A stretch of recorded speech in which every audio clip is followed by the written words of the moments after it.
사무엘상 15장 16절부터 23절 말씀을 함께 교독하겠습니다. 하나님의 말씀입니다. 사무엘이 사울에게 이르되 가만히 계시옵소서. 간밤에 여호와께서 내게 이르신 것을 왕에게 말하리이다 하니 그가 이르되 말씀하소서. 사무엘이 이르되 왕이 스스로 작게 여길 그때에 이스라엘 지파의 머리가 되지 아니하셨나이까. 여호와께서 왕에게 이름을 부어 이스라엘 왕을 삼으시고 또 여호와께서 왕을 길로 보내시며 이르시기를 가서 죄인 아말렉 사람을 진멸하되 다 없어지기까지 치라 하셨거늘 어찌하여 왕이 여호와의 목소리를 청종하지 아니하고 탈취하기에만 급하여 여호와께서 악하게 여기시는 일을 행하였나이까. 사울이 사무엘에게 이르되 나는 실로 여호와의 목소리를 청종하여 여호와께서 보내신 길로 가서 아말렉 왕 아각을 끌어왔고 아말렉 사람들을 진멸하였으나 다만 백성이 그 마땅히 멸할 것 중에서 가장 좋은 곳으로 길갈에서 당신의 하나님 여호와께 제사하려고 양과 소를 끌어왔나이다 하는지라. 사무엘이 이르되 여호와께서 번제와 다른 제사를 그의 목소리를 청종하는 것을 좋아하심 같이 좋아하시겠나이까. 순종이 제사보다 낫고 듣는 것이 순양의 기름보다 나으니 이는 거역하는 것은 점치는 완고한 것은 사신 우상에게 절하는 죄와 같음이라. 왕이 여호와의 말씀을 버렸으므로 여호와께서도 왕을 버려 왕이 되지 못하게 하셨나이다 하니. 몇 달 전까지 유행했던 기절 챌린지라고 아십니까? 기절 챌린지는 말 그대로 기절하는 놀이입니다. 어떤 사람이 스스로 자기 목을 조르거나 혹은 친구의 가슴을 눌러서 심한 압박을 주게 되면 순간적으로 의식을 잃고 쓰러지는 영상을 찍어서 인터넷에 올리는 거죠. 10대 청소년들 사이에서 요즘 유행하고 있는 틱톡 이라는 스마트폰 어플을 통해서 이와 같은 위험한 행동을 놀이처럼 따라하는 겁니다. 실제로 미국에서 한 부모는 기절 챌린지 때문에 8살, 9살 된 자녀를 하루아침에 잃게 되었습니다. 얼마나 허망할까요? 아이들이 잘못된 문화를 놀이처럼 따라하다가 스스로 목숨을 잃은 거 아닙니까? 그래서 이 부모는 틱톡이 유해 동영상을 고의로 방치했다라는 그 원인으로 자신들의 아이가 사망했다는 주장을 하면서 LA 법원에 고소장을 제출하기도 했습니다. 뿐만 아닙니다. 베나드릴 챌린지도 있습니다. 환각제를 일으키는 약을 많이 먹는 놀이입니다. 이것도 미국의 13세 소년이 틱톡을 보고 약을 다량으로 복용하는 걸 따라했다가 그만 죽게 되었습니다. 또 두 사람이 한 사람 양옆에서 동시에 종아리를 걷어차면서 넘어지게 하는 스컬 브레이커 챌린지, 무슨 챌린지 등등 정말 위험하고 해서는 안 되는 일들이 문화와 유행이라는 이름으로 청소년들 사이에 많이 노출되어 있습니다. 우리나라도 예외는 아닙니다. 요즘 아이들을 보게 되면요, 대부분 틱톡을 하고 있어요. 우리가 살아가는 시대에서 스마트폰은 해외나 국내나 할 것 없이 전 세계로 연결되는 거 어렵지 않습니다.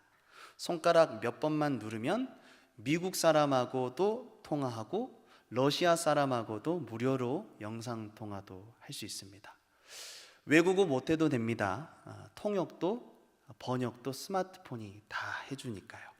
혹시 외국 사람하고 통화하고 싶은 분 있으면 말씀하십시오. 제가 어플 설치해 드릴게요. 전 세계적으로 사람들이 그렇게 위험한 영상을 찍고 또 따라하는 이유가 뭘까요? 높은 조회수를 얻기 위해서 그런 거예요. 내가 찍은 동영상이 사람들에게 많이 알려지면 알려질수록 동영상이 조회된 숫자만큼 돈을 벌 수 있기 때문입니다. 그래서 높은 조회수를 얻으려고 정말 자극적이고 야하고 위험한 행동을 서슴없이 하는 거죠. 그 중에는요, 실시간으로 영상을 촬영하다가 녹화 중에 죽는 사건 사고들이 얼마나 많은지 모릅니다. 오늘 우리가 살아가고 있는 이 시대의 현 주소입니다. 사람들은 스마트폰을 통해서 세상을 봅니다. 그 안에는 수많은 문화와 유행들이 무분별하게 퍼져 있고 사람들의 눈과 귀를 즐겁게 해줄 수 있는 다양한 동영상들이 다양성과 독창성이라는 이름으로 더 자극적으로, 더 폭력적으로, 더 음란하게, 더 위험하게, 더 짜릿한 스릴을 느낄 수 있도록 무제한으로 쏟아져 나옵니다. 시대의 흐름이 이렇다 보니 오늘 사람들은 한 가지만을 고수하는 걸 싫어합니다. 시대가 바뀌었다고 말하면서 다양한 방법, 다양한 직업, 그리고 다양한 성적 지향도 주장하고 있습니다. 그리고 신앙에 있어서도 한 가지 길이 아니라 다양한 신앙생활의 방법이 있다고 주장하기 시작했습니다. 많은 사람들이 유튜브로 설교자들의 설교를 듣습니다. 내가 듣고 싶은 설교를 선택해서 듣는 겁니다. 어떤 설교자들은 사람들의 인기와 조회수를 신경 써서라도 해야 될 말보다는 청중들이 듣고 싶은 말을 하게 되었고요. 그 결과로 사람들은 설교자들의 설교를 비교하고 판단하기 시작했습니다. 어떤 교회 목사님 설교는 목소리도 좋고 따뜻하고 부드러워서 듣기에 참 편하고 좋은데 11조 안 해도 된다는 설교, 하나님은 무조건적으로 너를 지지하고 사랑하신다는 설교, 위로와 축복과 응답받는 비결에 대해 알려주는 설교가 신앙생활의 의무에 대한 부담을 덜어주고 우리의 지친 삶에 마음을 편하게 달래줍니다. 양이 목자를 따라가야 하는데 양이 스스로 목자를 정하고 양이 스스로 길을 정하고 양이 목자에게 그 길이 아니라고 말하는 수준까지 이르렀다고 저는 생각합니다. 근데 사실 그런 양은 없죠. 양은 그렇게 못하니까요. 이것은 사울의 모습이기도 합니다. 사울, 그는 사람의 인기와 인정을 좇았습니다. 탐심 때문에 하나님의 말씀에 불순종했습니다. 오늘 함께 읽은 본문의 핵심은 예배보다 순종이 낫다는 겁니다. 여러분, 순종은 오늘 본문만 아니라 사무엘서 전체를 관통하는 주제고 또 성경이 계속해서 우리에게 한결같이 요구하는 생명의 가르침입니다. 순종이 생명줄이라는 거죠. 그런데 사울이 불순종했죠. 한번 사울이 어떻게 불순종했는지 볼까요? 제일 먼저 아말렉에 속한 모든 것들을 진멸하라는 하나님의 명령을 듣지 않았습니다. 오늘 본문 18절과 19절인데요. 같이 읽겠습니다. 또 여호와께서 왕을 길러 보내시며 이르시기를 가서 죄인 아말렉 사람을 진멸하되 다 없어지기까지 치라 하셨거늘 어찌하여 왕이 여호와의 목소리를 청종하지 아니하고 탈취하기에만 급하여 여호와께서 악하게 여기시는 일을 행하였나이까. 선지자 사무엘은 어찌하여 왕이 여호와의 목소리를 청종하지 않았습니까? 어찌하여 탐심에 붙잡혀서 여호와께서 악하게 여기시는 일을 행했습니까? 책망합니다. 여러분, 우리 같으면 이런 선지자의 말을 들었을 때 너무나 두렵고 또 가슴이 철렁거려서 아무 말도 못할 것 같은데 사울은 변명을 합니다. 변명을. 그럴 만한 이유가 있었다는 거예요. 뭐라고 변명을 하냐면요, 세 가지인데 첫 번째는요, 나는 나만의 방식대로 여호와의 목소리를 청종했다는 겁니다. 본문 20절이죠. 같이 읽겠습니다. 사울이 사무엘에게 이르되 나는 실로 여호와의 목소리를 청종하여 여호와께서 보내신 길로 가서 아말렉 왕 아각을 끌어왔고 아말렉 사람들을 진멸하였으나. 사울은 나만의 방식대로 아말렉 왕 아각을 죽이지 않고 끌어왔습니다. 왜 그랬을까요? 겉모습은 순종 같죠. 그런데 속마음은 사울 자신이 얼마나 큰 일을 해내었는지 사람들에게 자신을 과시하기 위해서입니다. 있습니다. 겉모습을 순종으로 위장했지만 선지자 사무엘은 그 사울의 속마음을 꿰뚫어 본 거죠. 두 번째 사울의 변명은 백성들 때문에 라는 겁니다. 21절 처음을 보게 되면 사울은 자신을 향하고 있는 그 사무엘의 책망이 백성을 향하도록 합니다. 다만 백성이 자신의 불순종의 책임을요 함께 목숨을 걸고 전투에 임했던 군사들에게 전가하는 비겁한 모습이죠. 군사들은 왕의 지시대로 행했다가 불순종에 참여한 자들이 되어버렸습니다. 저는 이것을 불순종 챌린지라고 말하고 싶어요. 혹 군사들이 이렇게 좋은 가축들을 다 진멸할까요? 라고 물어봤다고 하더라도 사울은 왕으로서 우직하게 여호와의 말씀대로 명령하면 되는데 사울은 불순종 챌린지의 주동자가 되었고 군사들은 불순종 챌린지의 참여자가 되었습니다. 아이들이 따라했던 기절 챌린지처럼요. 마지막 세 번째 사울의 변명은 여호와께 제사하기 위해서라고 변명합니다. 본문 21절입니다. 함께 읽습니다. 다만 백성이 그 마땅히 멸할 것 중에서 가장 좋은 곳으로 길갈에서 당신의 하나님 여호와께 제사하려고 양과 소를 끌어왔나이다 하는지라. 여러분, 앞에 두 가지 변명보다 가장 그럴듯한 변명 아닙니까? 살진 양과 소를 진멸하지 않고 가져온 이유가 뭐예요? 여호와께 제사 드리려고 그랬다는 거죠. 사울은 항상 예배의 자리를 지켰던 사람이었습니다. 왕이 되고 난 후엔 당연히 제사장과 함께 하나님을 예배하는 앞자리에 있었고요. 또 하나님의 말씀에 절대로 불순종해서는 안 된다는 율법의 무게감, 중요성도 너무나 잘 알고 있었습니다. 처음 그가 왕이 되기를 주저했던 이유 중 하나도 이스라엘의 왕의 자리는 다른 나라들과는 다르게 항상 여호와의 율법을 곁에 두어야 했고 백성들의 신앙과 삶에 직접적인 영향을 미칠 수 있는 위치였기 때문이었습니다. 이 사실을 너무나도 잘 알고 있었던 사울.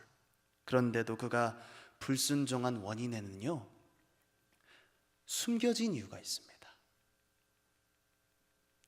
자신이 얻을 영광 때문입니다. 어느샌가 사울은 하나님의 영광을 가로채고 있었습니다. 사로잡힌 아각 왕을 보여주면서 사람들에게 자신의 위용과 위엄을 드러내고 데려온 윤택한 짐승들의 소리를 들려주면서 사람들에게 승리의 환호를 듣고자 했습니다. 사울, 그의 예배는 사람의 인기를 얻기 위한 도구가 되었고 그의 행동은 하나님의 이름을 앞세워 자신이 얻게 될 영광과 유익과 혜택을 계산했던 순종의 가면을 쓴 속임수였습니다. 하나님의 영광을 자신의 영광을 위해 하나님을 이용한 것입니다. 20절에 당신의 하나님이 그것을 증명합니다. 당신의 하나님. 왜 사울은 사무엘에게 당신의 하나님이라고 말할까요? 자신의 체면과 영광을 쫓은 사울에게 하나님의 뜻이란 더 이상 자신의 몸으로 지켜야 할 계명이 아니었던 겁니다.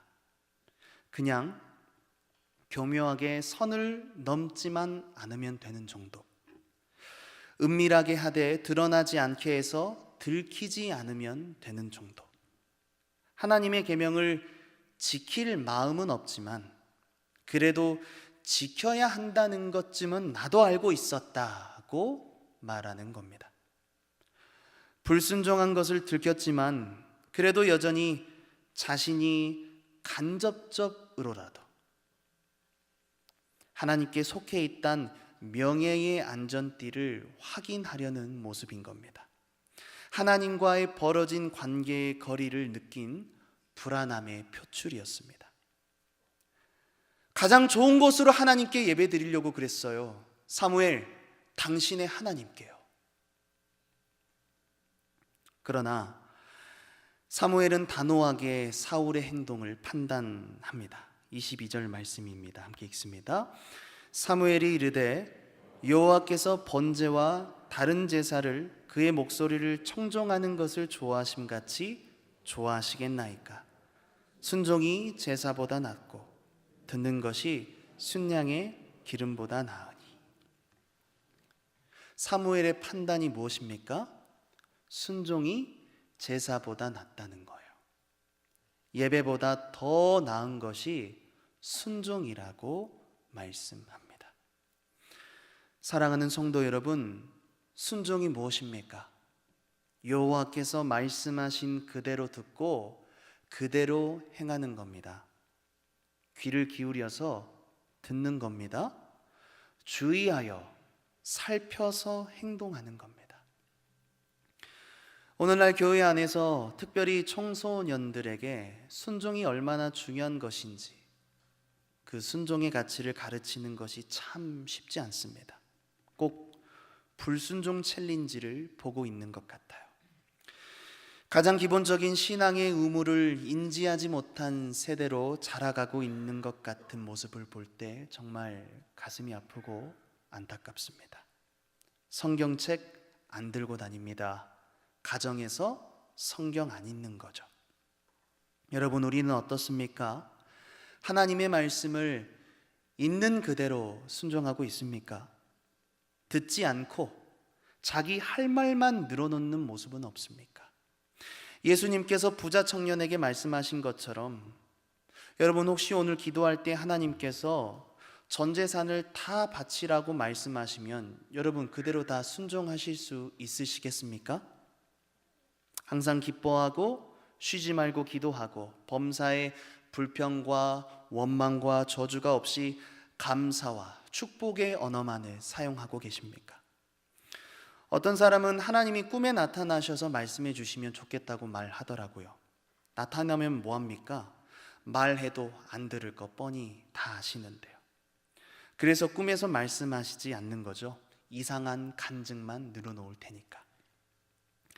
우리 하나님은 순종할지 순종 안 할지 다 알고 계십니다. 그래서 말씀이 들리는 사람에게는 계속해서 말씀하셔서 들리게 하십니다. 반대로 안 듣는 사람에게는요, 하나님께서 못 듣게 하시는 거예요.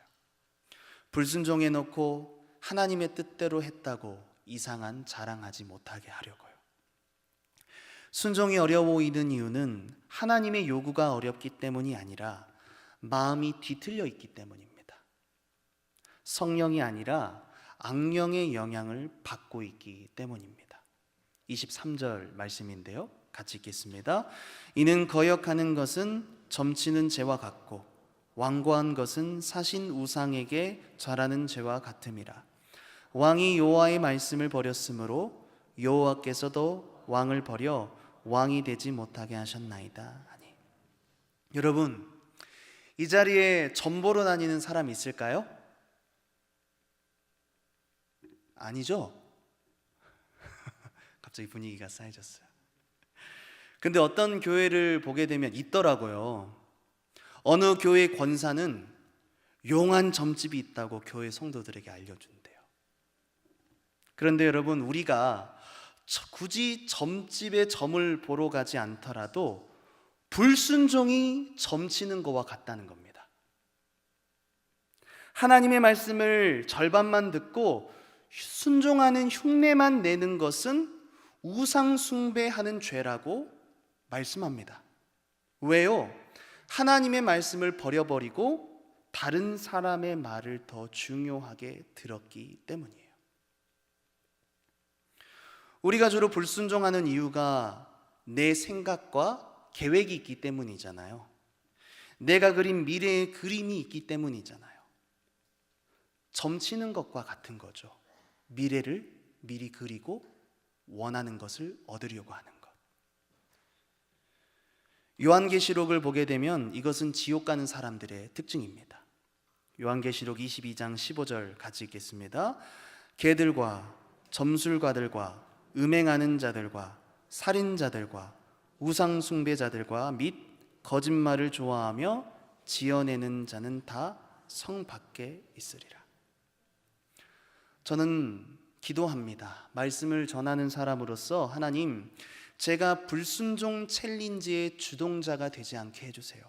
사람들의 기분과 기호에 맞추어 좋은 말만 하다가 나도 모르게 불순종하고 또 성도분들에게 올바르게 말씀을 전하지 못해서 성도분들도 불순종 챌린지에 참여하는 일이 일어나지 않도록 해달라고.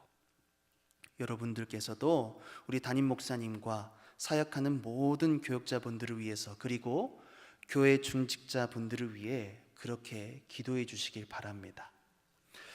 그렇다면 우리는 예배와 순종, 따라해 볼까요? 오른손으로 예배와 왼쪽으로 순종.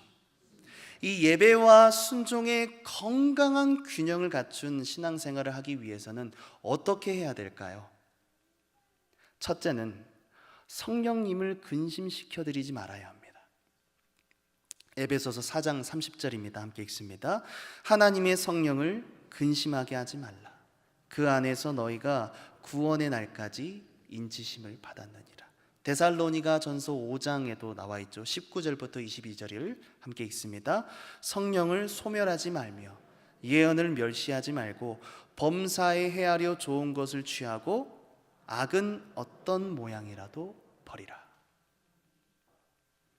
사람들은 성령을 소멸하지 않는다는 행동을 생각해 봤을 때 대부분 조심스러움, 연약함, 소심함, 이런 것들을 의로움으로 생각하기도 합니다. 어떤 사람이 죄를 범할 때 그냥 침묵하면 동요하지 않는 거라고 생각을 하죠. 그러나 여러분, 죄를 약하게 짓는 것이 선은 아닙니다. 어떤 사람이 정신적인 역량이 약해서 죄를 적극적으로 짓지 않는다고 해서 죄가 없는 것은 아니죠. 이도 저도 아닌 회색 지대에 머물려는 그의 연약함과 하나님의 말씀을 실천하기 위한 두려움보다 다른 것을 더 두려워하는 그의 마음속에 있는 그 은밀함은요, 사람의 마음을 창조하신 하나님을 절대로 속일 수 없습니다.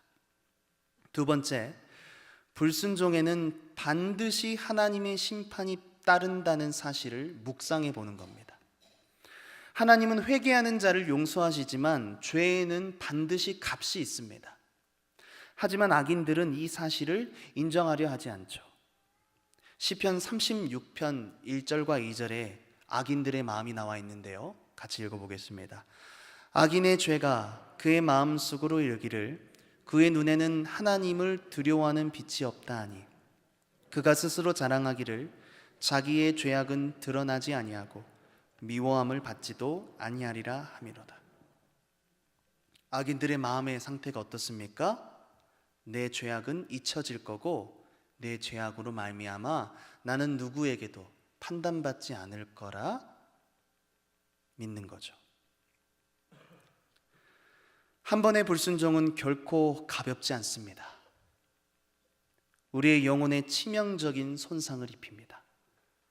C.S. 루이스는 모든 사람의 영혼이 형성되는 과정에 있어서 선한 쪽으로든 악한 쪽으로든 계속해서 한 가지 방향으로 나아가게 되어 있다고 말합니다.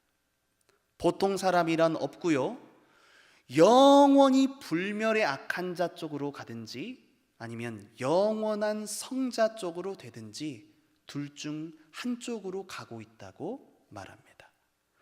달라스 윌라드는 마음의 혁신이라는 책을 통해서 선택은 죄가 머무는 곳이라고 말합니다. 죄가 머무는 곳. 한 번의 불순종이 당장엔 아무렇지 않을 수 있습니다.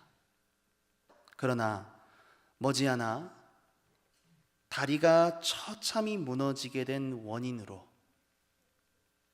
그때의 불순종이 벌어진 금의 시작이었다는 걸 뒤늦게라도 깨닫게 된다면 하나님의 은혜입니다. 하나님은 그분의 계명을 주의 깊게 듣고자 하는 겸손한 종들에게 찌르는 채찍과 잘 박힌 목 같은 교훈을 주십니다. 전도서 12장 11절을 같이 읽겠습니다.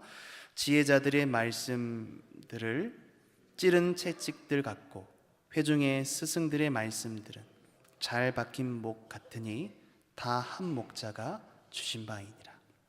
하나님의 말씀은 찌르는 채찍 같아서 우리가 좌로나 우로나 치우치지 않고 의의 길로 걸어가도록 우리의 영혼을 자극합니다. 재갈을 물린 말처럼 주인의 말씀에 매인 삶을 살아가게 하는 거죠. 단단히 잘 박힌 못은요, 받쳐주는 힘이에요. 우리의 삶은 이 잘 박힌 못과 같은 하나님의 말씀들 위에 우리의 인생을 걸 수 있다는 겁니다. 마지막으로 하나님의 말씀을 대언하고 가르치는 자들에게 순종해야 합니다. 헬라어로 순종은요, 휘포 아래에서와 아쿠오 듣다라는 이 합성어로 아래에서 듣다는 뜻입니다. 아래에서 듣다. 우리가 하나님의 말씀을 들을 때 이와 같이 겸손하고 낮은 마음의 자세로 듣고 회개해야 합니다.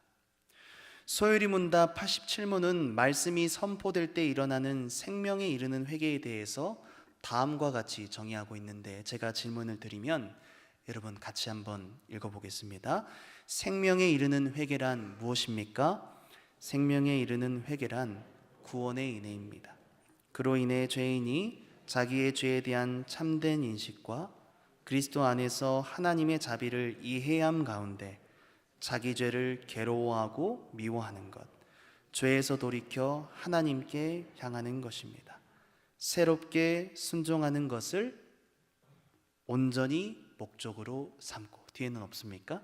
새롭게 순종하는 것을 노력함으로써, 여기가 중요한데, 뒤에가 새롭게 순종하는 것을 온전히 목적으로 삼고 새롭게 순종하는 것을 노력함으로써라는 조건이 붙어 있습니다. 사랑하는 성도 여러분, 우리가 예배하는 이유가 무엇입니까? 새로운 은혜를 얻기 위해서 아닙니까? 순종도 마찬가지입니다. 새롭게 순종하는 것을 우리의 온전한 목적으로 삼아야 합니다. 잘못된 자기 열심이 아니라 우리의 신앙의 열심과 노력이 새롭게 순종하기 위한 것임을 우리는 날마다 예배를 통해서 우리의 마음을 새롭게 해야 되는 것입니다. 여러분, 마지막 띄어져 있는데 한번 읽어보겠습니다. 새롭게 순종하는 것을 온전히 목적으로 삼고 새롭게 순종하는 것을 노력함으로써. 새롭게 순종하지 않는 자들은 사울과 같은 비참한 인생의 결론을 맺게 될 것입니다. 디모데후서 3장 6절과 8절에도 그 결과가 나와 있죠. 같이 읽어보겠습니다. 그들 중에 남의 집에 가만히 들어가 어리석은 여자를 유인하는 자들이 있으니 그 여자는 죄를 중히 지고 여러 가지 욕심에 끌림 바 되어 항상 배우나 끝내 진리의 지식에 이를 수 없느니라. 얀네와 얀브레가 모세를 대적한 것 같이 그들도 진리를 대적하니 이 사람들은 그 마음이 부패한 자요 믿음에 관하여는 버림받은 자들이라. 여러분, 과거의 순종, 어제까지의 순종은 중요하지 않습니다. 새롭게 순종하는 것, 새롭게 순종하지 못하는 것은 신앙이 여리고 성숙하지 못한 자들에게는 되돌리기 어렵고 걷잡을 수 없는 산불처럼 가정 안에 그리고 자녀들에게 번지게 됩니다. 그런 상태로 새롭게 순종하지 못하는 상태로 오랜 세월 교회를 다녀도 끝내 진리의 지식에는 이를 수 없는 것입니다. 말씀을 정리합니다. 사랑하는 성도 여러분, 하나님의 말씀을 전하는 자들은 여러분의 영혼을 책임져야 할 사명으로 부르심 받은 하나님의 종들입니다. 올바른 교리 위에 선포되는 말씀에 순종하는 것도 당연하지만 삶에서의 권면도 주의 깊게 들으시는 것이 여러분의 영혼에 유익합니다. 얀네와 얀브레가 모세를 대적한 것은 진리를 대적한 것이었고 사무엘의 명령은 여호와의 명령이었습니다. 사무엘의 명령을 듣지 않은 사울은 여호와의 명령에 불순종한 것이었습니다. 그러므로 하나님의 말씀을 전하는 사람의 말을 인격적으로 주의 깊게 들을 수 있는 성숙하고 건강한 우리 세중앙 영가족 되시기를 바랍니다. 권위적으로 무조건적인 복종을 하라는 게 아니라 교회의 영광과 질서를 위해 그렇게 하는 것이 하나님이 기뻐하시는 뜻입니다. 교회의 중직자들이 본을 보이지 않는데 교회 밖에 어떤 불신자들이 하나님의 말씀을 전하는 자들의 설교와 권면을 듣겠습니까? 그들이 교회를 거룩하고 영광스러운 하나님의 나라의 일시적인 현존으로 볼 수 있는 것은 먼저 믿는 우리가 그들에게 순종하는 아름다운 본을 보일 때입니다. 오늘 우리 교회가 성령님을 근심시켜드리지 않고 한 번의 불순종을 가볍게 여기지 않고 하나님의 말씀을 전하는 자들을 존귀하게 여기는 하나님 앞에서의 인격적인 순종 챌린지로 좁은 천국길 든든히 걸어갈 수 있기를 바랍니다. 말씀 위에 세워진 올바른 믿음과 신앙의 사람 되기를 예수님의 이름으로 소망합니다.